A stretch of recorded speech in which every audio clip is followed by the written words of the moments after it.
Welcome students. Welcome to MJC Learning for Standard 12 and our favorite subject economics. We are dealing with our topic that is elasticity of demand, wherein so far you have learned about the concept of elasticity of demand, which means the response a consumer will give in his demand of a particular commodity when the particular price changes. So, in this part 6, we are going to learn about the importance of elasticity, since so far you have learned about the types of elasticity of demand, methods to measure the price elasticity, and various factors that influence the elasticity of demand. So, let us begin with part 6 of elasticity of demand, wherein we are going to learn about the importance. Now, basically, the concept of elasticity of demand is useful to our producers, farmers, workers, as well as government. It was Lord Keynes who said that the concept of elasticity of demand is very important for the crucial work of Alfred Marshall.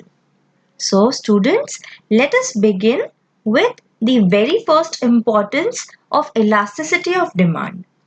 Here, we are going to understand how elasticity of demand is important to a producer. Now, as a producer, a, the producer can decide how much price he is ready to sell for his particular product. And that is why, if the demand of his product is relatively inelastic, that means the consumer is not responding very good in terms of demanding his product, he can fix his price a bit higher to gain his profit margin.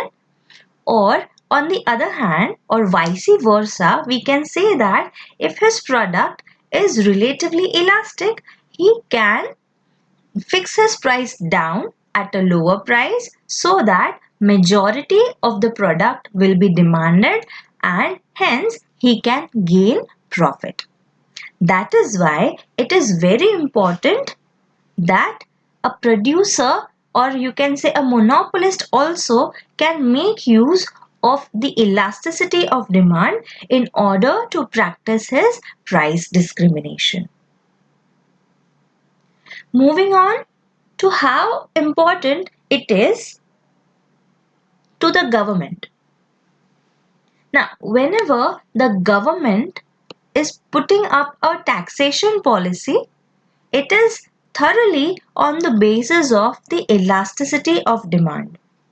Here, while discussing or finalizing the policy of tax, the government will choose the commodities whose demand is relatively inelastic. They will tax them more because ultimately the consumer is going to demand only lesser of the commodity and it will not affect the demand. On the other hand, if the product is relatively elastic, the government will not charge much tax because it will affect the demand. That is why the concept of elasticity of demand is very useful for the government as well. The third important thing about learning the elasticity of demand is that it is important in factor pricing as well. If you remember the term factor pricing, it means the price which the entrepreneur is paying to the factors of production, that is land, labor, capital and entrepreneur.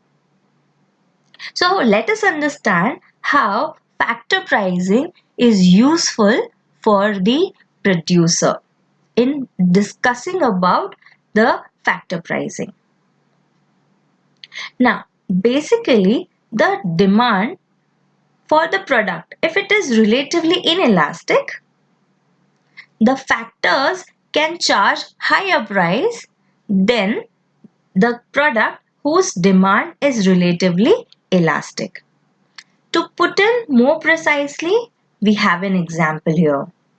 Workers, that means the laborers who charges or who seeks the pricing called as, what is the word which we use for labor? The labor gets the price in terms of wages. Correct. So worker can ask for higher wages if he finds that the product which is produced by him is relatively inelastic. So even in that case, the elasticity of demand is very important. Now, in this slide, we can see the importance in foreign trade. How is it? Yeah, let us now understand about the importance of elasticity of demand when it comes to our export as well as import. Of course, foreign trade means export and import, or you can say give and take of various goods and services between two or more countries. So, let us now understand the importance. Here, it is very useful, or the concept of elasticity of demand becomes very useful to determine the terms of trade and the conditions of the goods and services give and take. That is nothing but our foreign trade. Here, when the countries who export, that means they give away the commodities whose demand is relatively inelastic, they can raise their price because they can ultimately gain the surplus out of their trade. And that is why this concept is again very useful in formulating the policies of a country with respect to its export as well as import. Moving along, here we have public utilities. Now, what do you mean by public utilities? They are the facilities provided by the government for general public to use. The example given here is of a railway. Now again, railway is something which has inelastic demand, and therefore government can subsidize, or you can say they can make use, or they can give a grant, subsidy or concession to the general public so that the consumers can enjoy the facilities and they are not supposed to pay higher price for the same. Moving on to last but not the least importance of elasticity of demand, that is proportion of expenditure. Now, the proportion of expenditure is directly dependent on the person's income. If the person's income is small, he is definitely going to demand the product which is relatively inelastic. That means because his income is less, he is going to demand less for a commodity even if the price is reduced. And on the other hand, if the person is earning a larger proportion, his income is high, he is automatically going to spend a large amount of money in demanding the goods and the services. So students, so far we have learnt about all the topic of chapter number 3b, that is elasticity of demand. We have learnt about the concept of elasticity of demand, type, they were three: income elasticity of demand, cross elasticity of demand, and price elasticity of demand.